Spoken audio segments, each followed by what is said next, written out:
Be good channel சார்பாக நேயர்கள் அனைவருக்கும் என்னுடைய பணிவான வணக்கம். தமிழர்களுக்கு உதவி செய்யணும்னு சொல்லும்போது ரெண்டு பேரும் பாகுபாடு காட்டல. அவர் யாருன்னு பாக்குறது இல்ல, அவர் செய்யற காரியம் என்ன, அதுதான் முக்கியம். Democracy for the people, by the people, to the people. உன் மொழிக்குள் உன்னுடைய வாழ்க்கை இருக்கிறது. உறவுக்கு கை கொடுப்போம், உரிமைக்கு குரல் கொடுப்போம். இதுதான் அரசியல். நேத்து நடந்ததை மனசுல வச்சுக்கிட்டு இன்னைக்கு நம்ம அரசியல் பண்ணோம்னா அது தப்பு. எம்ஜிஆரால் தோற்கடிக்கப்பட்டார் என்று சொன்னா மறுபடி கலைஞர் வந்திருக்க முடியாது. அண்ணா இறந்த உடனே கலைஞர் கட்சி தலைவரா வந்தா நல்லா இருக்கும்னு எம்ஜிஆர் பண்ணின முடிவு அன்னைக்கு தப்பா? எம்ஜிஆரால வளர்க்கப்பட்ட எல்லாருமே எம்ஜிஆர் மாதிரி இருக்காங்களா?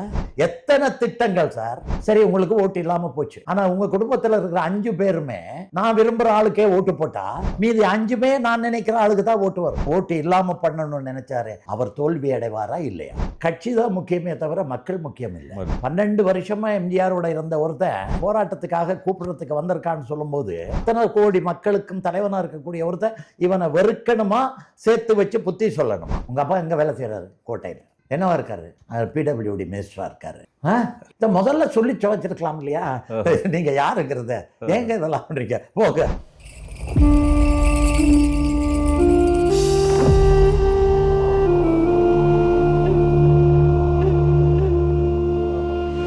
அது நல்லா தான் ஆரம்பமாச்சு. ஆனா அதுக்கப்புறம் ஒரு சின்ன இது நிதி பெறலையோ என்னமோ ஏதோ ஒண்ணு, அதை விட்டுருங்க.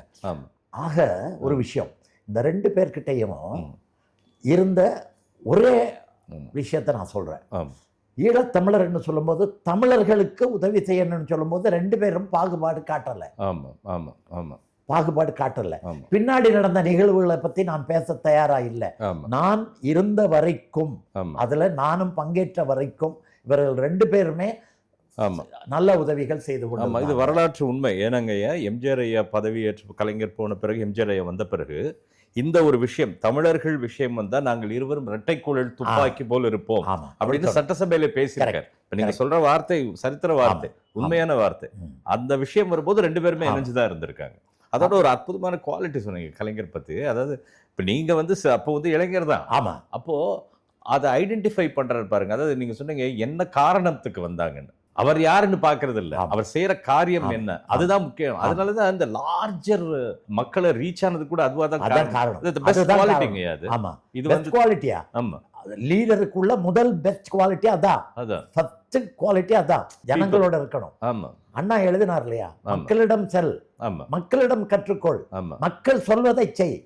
Democracy for the people, by the people, to the people. இவர் என்ன சொன்னாரு? மக்களிடம் செல், மக்களை கற்றுக்கொள், மக்கள் சொல்வதை செய். உன் மொழிக்குள் உன்னுடைய வாழ்க்கை இருக்கிறது. அண்ணா சொன்னது அதை அப்படியே செய்தார் சார் கலைஞர். அப்படியே ஃபாலோ பண்ணி. இது ஒரு வேதம்ங்க, அரசியலுக்கு இது ஒரு வேதமான வார்த்தைகள். அது இப்பவும் அது மக்கள் அது உணரணும். இப்ப மக்களோட மக்கள்கிட்ட போய் இருன்றது எவ்வளவு அற்புதமான ஒரு விஷயம். அதுக்கப்புறம் ஒரு பெரும் தலைவங்க அதை யூஸ் பண்ணாங்க. அதை நான் சொல்ல விரும்பல. ஆனா அண்ணா சொன்னது, உங்களால் நான் உணர்ந்தவன் நான். இத அன்னைக்கு சொல்லியிருக்கார், அண்ணா சொல்லியிருக்கார். இத பின்னாடி ஒரு ஆள் சொன்னாங்க, அது உங்களுக்கு தெரியும். ஆனா இவர் சொன்னது, அண்ணா சொன்னது, உங்களால் நான், உங்களுக்காக நான், உணராதவன் அல்ல நான், இப்படி சொல்றாரு. அந்த அதெல்லாத்தையும் சொல்லிட்டு போனார். அப்படி சொல்லிட்டு போனதுனாலதான் கலைஞர் ஃபாலோ பண்ணி சொல்றாரு, மாநிலத்தில் சுயாட்சி, மத்தியில் கூட்டாட்சி, உறவுக்கு கை கொடுப்போம், உரிமைக்கு குரல் கொடுப்போம். இதெல்லாம் அரசியல் இல்ல, ஆனால் இதுதான் அரசியல். இந்த வார்த்தைகள் அரசியல் இல்லை, ஆனால் இதை செயல்படுத்தும் போது இதுதான் அரசியல். அதனாலதான் இன்னைக்கு நேத்து நடந்தது வேற சார், இன்னைக்கு நடக்கிறது வேற, நாளைக்கு நடக்க போறது வேற. அதனால நேத்து நடந்ததை மனசுல வச்சுக்கிட்டு இன்னைக்கு நம்ம அரசியல் பண்ணோம்னா அது தப்பு. எம்ஜிஆர்ங்கிற ஒரு ஆளுமை அண்ணாவை கொடியில வச்சு அண்ணாயுதத்தை கொள்கையாக்கி நடத்தின அந்த தலைவர் இல்ல. எம்ஜிஆர் போனதுக்கு அப்புறம் கலைஞர் என்கிற ஒருவர் எம்ஜிஆரால் தோற்கடிக்கப்பட்டார் என்று சொன்னால் மறுபடி கலைஞர் வந்திருக்க முடியாது. ஆனா கலைஞர் வந்தார். கலைஞர் தோற்கடிக்க முடியாதவராக நிலைத்தார். 7 தடவை ஆட்சியை பிடிச்சிருக்காரு இல்லையா சார்? அப்ப இதுல இருந்து என்ன தெரியுது? கலைஞர் நீங்க குற்றம் சொல்ல முடியாது. குற்றம் சொல்றது உண்மையா இருந்தா அவர் வந்திருக்க முடியாது. சோ அவர்கிட்ட இருந்த உழைப்பும் உண்மையும் மக்களுக்காக அப்படி இருந்தது உண்மை, சத்தியம். அது கலைஞர் எம்ஜிஆரை உருவாக்கினார். ஆமா ஆமா சினிமாவில் அண்ணா தன் இதயக்கனின்னு சொன்னார். ஆமா அரசியல் அரசியல் அதை எம்ஜிஆர் பயன்படுத்திக்கிட்டார், மக்களுக்கு நல்லது செய்தார்.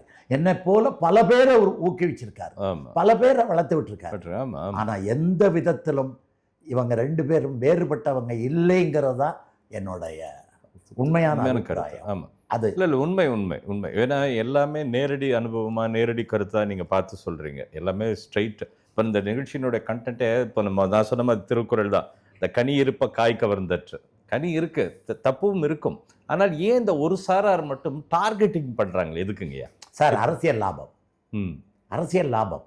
இப்போ நான் ஒரு அரசியல் அது இவ்வளோ ஆளுமையை பத்தி பேச மாட்டேன்றாங்களே. ஒரு விஷயம் சொல்றேன். கர்ணன் கிட்ட அவங்க அம்மா குந்தி தேவி வர்றாங்க. குந்தி வந்து கர்ணன் கிட்ட சொல்றாங்க, அப்பா நான் தான் உன் தாய் அப்படிங்கிறார். எல்லாம் பேசுறாங்க, உணர்ச்சி வசப்படுறாங்க. அம்மாவும் பிள்ளையும் முதல் தடவையா சந்திக்கிறாங்க. காலத்தால எதை கண்டுபிடிக்க முடியாதுன்னு கர்ணன் நினைச்சிட்டு இருந்தானோ அதை கண்டுட்டான். தேவதையா பாக்குறான், தெய்வமா பாக்குறான். ஆனா போகும்போது அந்த தாய் 2 வரம் கேட்டா. 2 வரம் கேட்டா. என்ன? 1 6இல் 1.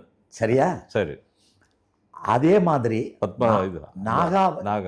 அந்த பானத்தை நீ ஒரு தடவை தான் அர்ஜுனனுக்கு விடணும், 2வது தடவை நீ அதை யூஸ் பண்ணக்கூடாது. அப்ப என்ன? அர்ஜுனன் பிழைக்கணும். அப்ப அங்க தாய் சரி எல்லாம் முடிஞ்சு அந்த தாய் பிரியா விடப்பட்டு போறா. போகும்போது அந்த பக்கம் நின்று சொல்றான், தாய்ப்பாசம் கூட அரசியலுக்கு விலையாகி விட்டதேங்கிறாங்க. இங்க தாய்ப்பாசம் என்ன சார் பண்ணிச்சுது? மகனே, இத்தனை வருஷமா உன்னை நான் தொலைச்சிட்டேன், இனிமே எனக்கு அந்த 5 பிள்ளைகள் வேணாம், உன்னைத்தான் நான் பார்த்துக்கணுங்கிறது தான் தாயன்பு. ஆனா தாய் சூழ்நிலை கைதி ஆகிறா. அதுக்கு சூத்திரதாரி கண்ணன் தான். அதான் சொல்றேன், சூழ்நிலை கைதி ஆகிறா. சோ அவன் என்ன சொல்லிட்டு போறா, இவன் என்ன சொல்றான்? தாய்ப்பாசம் கூட அரசியலுக்கு இதாயிடுச்சேன்னு சொல்றாங்க. அத காதுல விழுது. ஆனா திரும்பி பார்த்துட்டு போய்கிட்டே இருக்கா. என்ன ஆட்டி படைக்கிறவன் வேறையோ இல்லையா? அதானே உண்மை. அதே மாதிரி தான் சார் இந்த இந்த கிருஷ்ண பரமாத்மாவுக்கு 2 சாரதிகள். ஒரு சாரதி பெருவிரலால அமுக்கினாரு, அதனால அர்ஜுனன் உயிர் தப்பினான். உண்மை கரெக்டா? ஆமா அதுதான். இன்னொரு சாரதி சேரட் வந்து சகதியில மாட்டிக்கிடுச்சு, போட இறங்கி போயிட்டான். சல்லியன் கர்ணனோட சாரதி இறங்கி போயிட்டான். 2 பேரும் சாரதி தானே. ஆனா அங்க சாரதி மிகச்சிறந்த சாரதி கர்ணனுக்கு ஓட்டினவன் சல்லியன் இல்லையா? அவன் உதவி செய்யல சார், செய்யல, இறங்கி போயிட்டான். அவன் கடவுள், அவன் அமுக்கினான். அவன் சொன்ன, அவன் ஏன் கோவப்பட்டு போனான் அது தெரியுமில்ல உங்களுக்கு? சல்லியன் ஏன் கோவப்பட்டான்? அவன் ஒரு இடத்துக்கு மன்னனா இருந்தவன். அது மன்னனா இருந்தான். ஆனா இங்கே ஏன் கோவப்பட்டான் தெரியுமா? அவன் சொன்னான், ஏய் நான் சொல்றேன், இங்க பான விடு, நெஞ்சுக்கு பானவை அப்படின்னா. என் குறிய பத்தி நீ சொல்றியா? என் குறி தப்புமா அப்படின்னு சொல்லி இங்க வச்சான். அவன் அரடி அமுக்கினா, முடி போச்சு, அர்ஜுனன் உயிர் தப்பிட்டான். இவன் வண்டி மாட்டிக்கிடுச்சு, இவன் போயிட்டான், உயிர் போச்சு. வந்து வாங்கிட்டான் கண்ணை. இதான் இந்த காட்சி அப்படியே நீங்க வர்ணிக்கும் போது எனக்கு வந்து அப்படியே கர்ணன் படம், அந்த நடிகர், இந்த இடத்துல நடிகர் திலகத்துக்கு ஒரு நன்றி சொல்லணும். நிச்சயமா இந்த காவியங்கள் எல்லாம் இந்த தலைமுறைக்கு கொடுத்தாரு. பத்துல் சாருக்கு ஒரு நன்றி. நம்ம இதை பத்துல் சாருக்கு நன்றி. அதே மாதிரி நடிகர் திலகம் அந்த காட்சி குறிப்பிட்டு நீங்க சொன்ன காட்சி, அம்மான்னு தெரிஞ்ச பிறகு அம்மா இதை சொன்ன உடனே அந்த மூஞ்ச வச்சுக்கிட்டு அடிக்கிற மாதிரி பேசுவாரு. இப்படி சொல்லலாமா தாயே, இப்படி நீ சொல்லலாமான்னு. மிக அற்புதமான காட்சி. அப்போ அரசியல் வந்து எப்படி இருக்குன்றதுக்கு இதை விளக்குறதுக்கான காரணம் என்ன? இந்த காட்சியை நான் சொல்ல வந்தது என்னன்னா, இவர் நல்லவரா அவர் நல்லவராங்கிறது பார்க்கக்கூடாது. இல்ல காலகட்டத்தில் எது நல்லது எது கெட்டதுன்னு தான் பார்க்கணும். இப்போ அண்ணா இறந்த உடனே கலைஞர் முதல்வராக வந்தா, கட்சி தலைவராக வந்தா நல்லா இருக்கும்னு எம்ஜிஆர் பண்ணின முடிவு அன்னைக்கு தப்பா? இல்லை. சரி. ஆமா சரி. அன்னைக்கு எம்ஜிஆரை எப்படியாவது வெளியே போட்டுடணும்னு நினைச்சது கலைஞரா நினைச்சார்? இல்ல பொதுக்குழுவில் முடிவு. அதனால தலைவரா அவர் அதை செய்ய வேண்டியது. ஆனாலும் அங்க நட்பு பிரியுது. இந்த இடத்துல நான் ஒரு உதாரணத்தை சொல்றேன். சர் தாமஸ் பெக்கெட்னு ஆமா பெக்கெட்னு ஒரு பெக்கெட், இங்கிலீஷ் படம் ஆமா. வந்துச்சு, உங்களுக்கு ஆமா. தெரியும். ஆமா. பீட்ரோ டூலும் பீட்ரோ ரிச்சர்ட் டூ. பர்ட்டனும் ஆக்ட் பண்ணது. ஆமா. ரிச்சர்ட் பர்ட்டன் வந்து மதவாதி, ஓகே. அவன் ராஜகுமாரன். ஓஹோ. 2 பேரும் 18 வயசா இருக்கும்போது ஒன்னா தான் பழகுறாங்க, ஒன்னா தான் இருக்காங்க, ஒரே பெண்ணிட்ட போறாங்க, ஒரே இதுல போறாங்க. அப்படித்தான் அவங்களுடைய பழக்க வழக்கம் படத்தை காட்டிட்டு வர்றான். ஆஹா.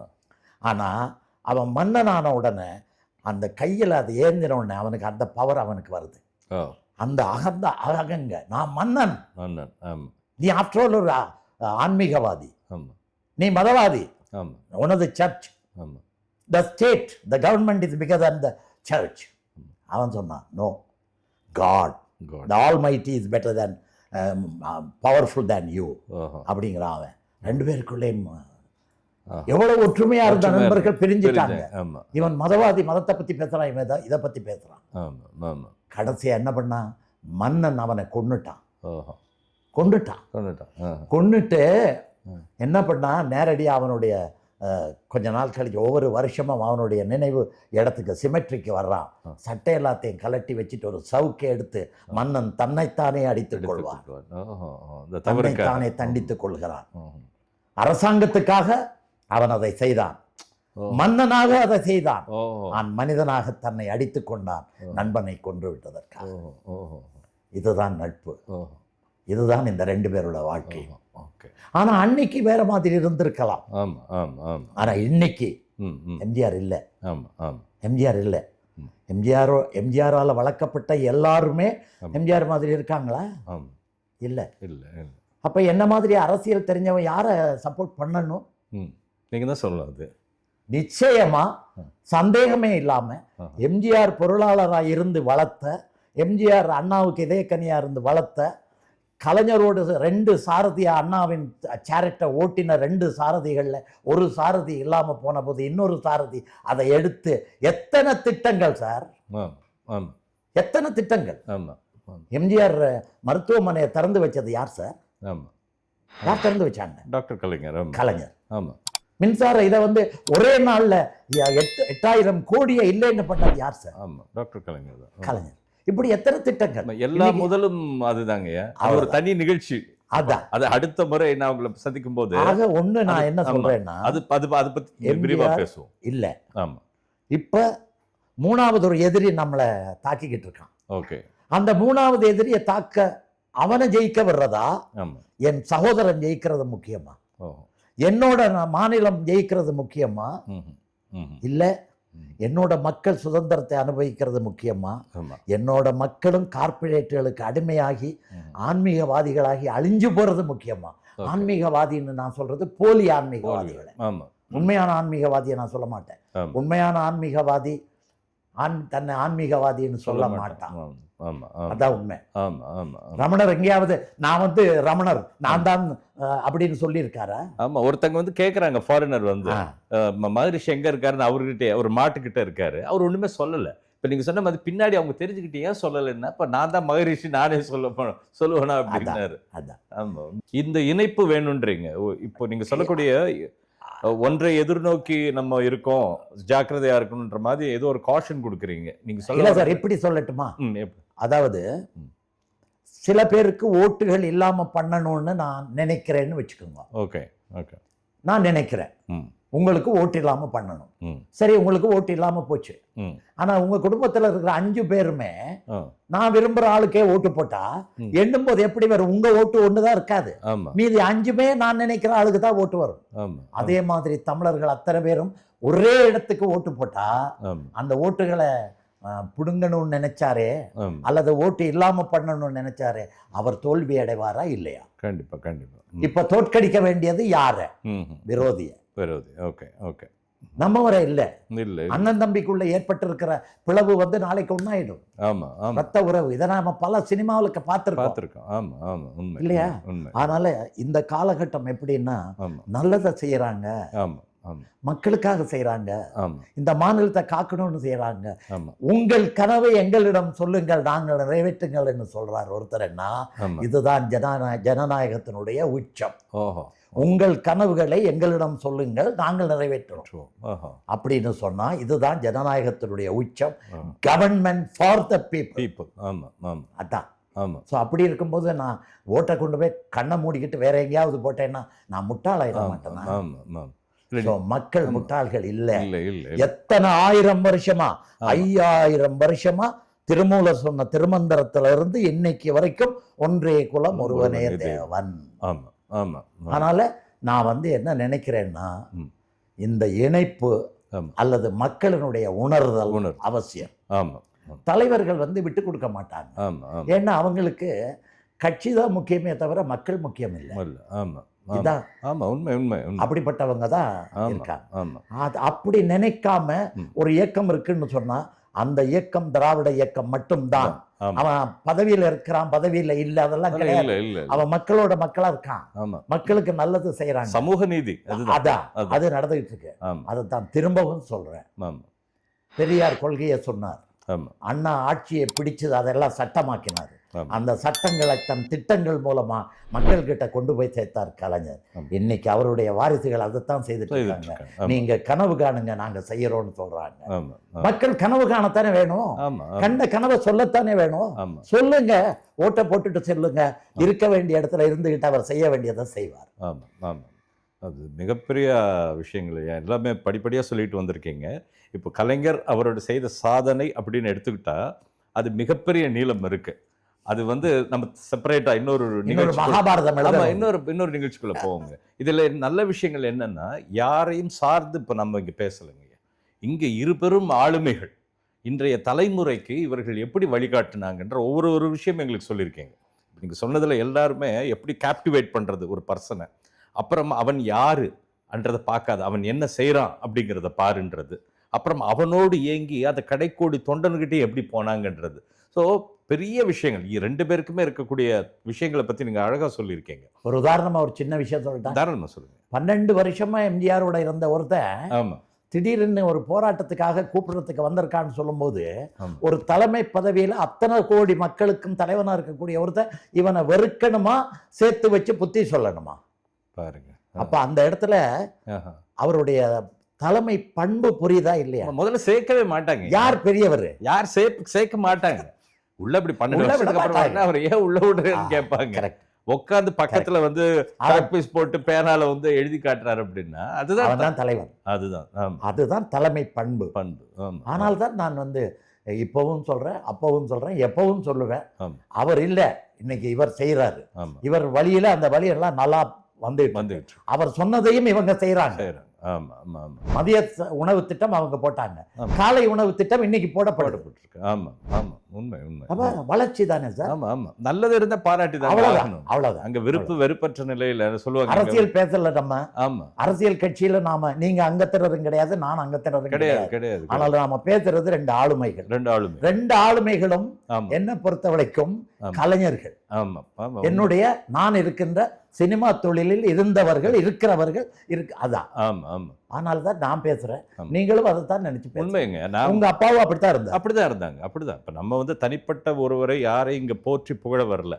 ஆனால் அவங்க நீங்க சொன்னீங்களே தேவதூதன்ல இருந்து மனிதனா வந்தாங்கன்றீங்க பாருங்க, அது வந்து யாரா இருந்தாலும் பாராட்டி ஆகணும். யார் இருந்தாலும் பாராட்டி ஆகணும். கலைஞர் வந்து ஸ்டாலின் ஐயா வந்து அரசியலுக்குள்ள மாணவ பருவத்தில் இருக்கும்போது வர விருப்பம் இல்லை. அவர் போய் யார்கிட்ட சொல்லுறது, எம்ஜிஆர்கிட்ட வருத்தப்பட்டிருக்காரு. ஃபுல் இதில் இருக்கான், படிக்கட்டும் முதல்ல அப்படின்னு இருக்காரு. அடுத்து பார்த்தா ஒரு மீட்டிங்க்கு ஸ்டாலின் சார் மீட்டிங் எம்ஜிஆர் தலைமை தாங்கிறார். அப்போ கலைஞர் போய் கேட்டாரா, என்னையா அது தடுன்னு சொன்ன, நீ போய் பேசிக்கிட்டு இருக்க அப்படின்னா எப்படி தடுக்க முடியும்? உன்னை உங்கள் அம்மா அப்பா இப்படி தானே சொன்னாங்க, நீங்கள் கேட்டீங்களா? அப்புறம் உங்கள் பிள்ளை எப்படி கேட்பாரு? இல்லை, இன்னொரு விஷயம் உங்களுக்கு தெரியாதுன்னு சொல்கிறேன், தெரியாதுன்னு நினைச்சு சொல்கிறேன். ஸ்பென்சருக்கு முன்னாடி சைக்கிளில் டபுள்ஸ் போடுறாரு. ஆமாம், தெரியுமா? அந்த பேக் சீட்ல உட்காந்து ஸ்டாலின் போறாரு, முன்னாடி ஒருத்தர் ஓட்டிக்கிட்டு போறாரு. போலீஸ் ஆஃபீஸர் பிடிச்சிட்டாரு. பிடிச்ச உடனே கேட்குறாரு, எங்க அவ்வளோ அவசரமா போறீங்கன்னு. அந்த படம் பார்க்க போறோம், அந்த தியேட்டர் அலங்கார் தியேட்டர். என்ன படம்? புதிய பூமி. டபுள்ஸ் போகக்கூடாதுன்னு தெரியாதா அப்படின்னு கேட்குறாங்க. அப்போ இவர் சொன்னார், இல்லை நான் எம்ஜிஆர் ஃபேன், அவருடைய படம் ரிலீஸ் ஆயிருக்கு, அதனால பார்க்கறதுக்காக போகிறேன் ஸ்டாலின் சொல்கிறார். அப்போ அவர் சொல்கிறாரு, அதுக்காக டபுள்ஸ் போகலாமா? சட்டப்படி இங்கே போகக்கூடாது. உங்கள் அப்பா எங்கே வேலை செய்கிறாரு? கோட்டையில் எழுதுறாரு. என்னவா இருக்காரு அவர்? ஏதோ கோட்டையில் ஏதோ பியூனர் மாதிரி பிடபிள்யூடி மினிஸ்டராக இருக்காரு. அடுத்த போலீஸ்காரர். உடனே அவர் சொல்கிறாரு, நான் எம்ஜிஆரோட ஃபேன், அதனால் எம்ஜிஆர் படம் பார்க்க போகிறேன், அதனால் இது எனக்கு தெரியும். இதை முதல்ல சொல்லி வச்சிருக்கலாம் இல்லையா? நீங்கள் யாருங்கிறத ஏங்க இதெல்லாம் பண்ணுறீங்க போக அப்படின்னு அனுப்பிச்சி வச்சாரு. அன்றைக்கி நான் எம்ஜிஆர் ஃபேனாக படம் பார்க்க போகும்போது இப்படி பாடினேன். ஆனால் அதே எம்ஜிஆர் பின்னாடி ஒரு நிகழ்வை தெரிஞ்சுக்கிட்டு டபுள்ஸ் போகலாம்னு சட்டம் கொண்டு வந்தார். இவருக்காக கொண்டு வரல, வேற ஒரு புருஷன் பொண்டாட்டிக்காக கொண்டு வந்தார். அப்படின்னா அதை உங்களில் ஒருவன்ல எழுதியிருக்காரு. அதுல புதிய பூமின்னு எழுதியிருக்காரு.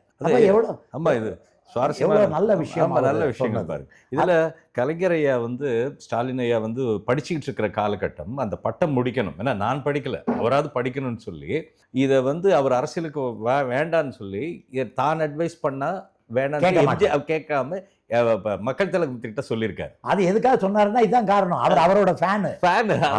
அடுத்து பார்த்தா ஒரு மீட்டிங் வந்து இவருக்கு நம்ம ஸ்டாலின் ஐயா இருக்காரு, அதுக்கு தலைமை தாங்குறாரு எம்ஜிஆர் ஐயா.